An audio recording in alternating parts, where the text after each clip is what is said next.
जय हिंद, वंदे मातरम। साथियों, यदि आप पीएचडी करने जा रहे हैं तो ये वीडियो जरूर देख लीजिएगा, क्योंकि कुछ ऐसे महत्वपूर्ण पॉइंट हैं जो आपको जानना बहुत जरूरी है। तो आज मैं आपको पीएचडी के बारे में कंप्लीट इंफॉर्मेशन देने वाला हूं, तो वीडियो में अंत तक बने रहिएगा। और यदि आप चैनल पर पहली बार आए तो चैनल को सब्सक्राइब कर लीजिएगा, बेल आइकन को प्रेस कर लीजिएगा, क्योंकि मैं आपके लिए इसी तरीके की इंफॉर्मेशन वीडियो लाता रहता हूं। तो साथियों, बात करते हैं कि पीएचडी को लेकर आप लोगों के कुछ क्वेश्चंस मेरे से कमेंट बॉक्स में पूछे जा रहे थे। जैसा कि आप देख सकते हैं, एक बच्चे ने पूछा था कि क्या सर हम प्राइवेट कॉलेज से यदि पीएचडी करते हैं तो हमारी जो डिग्री होगी वो गवर्नमेंट जॉब के लिए वैलिड होगी या फिर नहीं होगी। तो साथियों, आपको बताते हैं, जो आपका पीएचडी होता है वो कॉलेज से नहीं होता है। पीएचडी सिर्फ और सिर्फ कराती है यूनिवर्सिटी, फिर चाहे वो आपका प्राइवेट यूनिवर्सिटी हो या फिर गवर्नमेंट में भी आपका सेंट्रल गवर्नमेंट हो, स्टेट गवर्नमेंट यूनिवर्सिटी हो। तो आपकी जो पीएचडी होती है वो सिर्फ और सिर्फ होती है यूनिवर्सिटी से, कॉलेज से आपकी पीएचडी नहीं होती है। अब बात करते हैं साथियों, पीएचडी करने के लिए एलिजिबिलिटी क्राइटेरिया क्या होता है। साथियों, पीएचडी के लिए आपको अपनी पोस्ट ग्रेजुएशन कंप्लीट करनी होती है, यानी कि आपको अपनी मास्टर डिग्री कंप्लीट करनी होती है। मास्टर में फिर चाहे वो आर्ट्स से हो, साइंस से हो, कॉमर्स से हो, जिस भी स्ट्रीम से आप हैं उस स्ट्रीम से आप अपनी मास्टर डिग्री कंप्लीट करेंगे। और उसके बाद अब आप डायरेक्ट क्या कर सकते हैं, पीएचडी कर सकते हैं।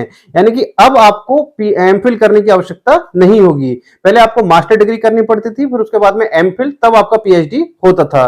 लेकिन अब आपको क्या करना होगा, डायरेक्ट आप मास्टर के बाद में पीएचडी कर सकते हैं।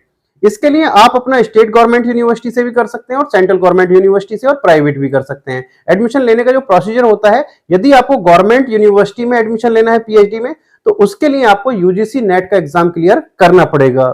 यूजीसी नेट का एग्जाम यदि आपका क्लियर हो जाता है तो फिर आपके जो पीएचडी के लिए फॉर्म आते हैं स्टेट गवर्नमेंट यूनिवर्सिटी और सेंट्रल गवर्नमेंट यूनिवर्सिटी के, तो उसमें आप अप्लाई कर सकते हैं।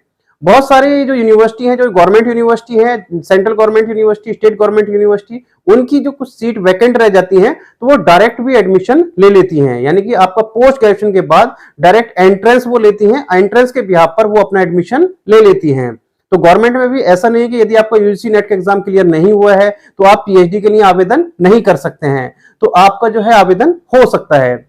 इसके बाद में बात करें साथियों, जो प्राइवेट यूनिवर्सिटी से, तो प्राइवेट यूनिवर्सिटी का अपना क्राइटेरिया है। वहां पर आप अपना इंटरव्यू के बिहाफ पर, आपका एंट्रेंस टेस्ट के बिहाफ पर आपका एडमिशन हो जाता है। इससे आगे बात करें साथियों कि आपका पोस्ट ग्रेजुएशन में कितना परसेंट होना चाहिए। तो साथियों, पोस्ट ग्रेजुएशन में आपका मिनिमम 55% होना अनिवार्य है। यदि आपका 55% नहीं है तो आप पीएचडी नहीं कर सकते हैं।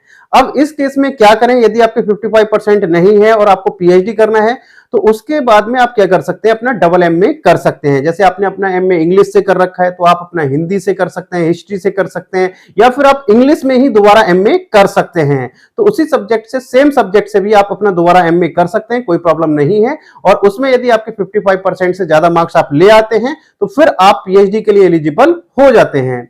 तो साथियों, आई थिंक आपके जितने भी डाउट हैं वो क्लियर हो गए होंगे।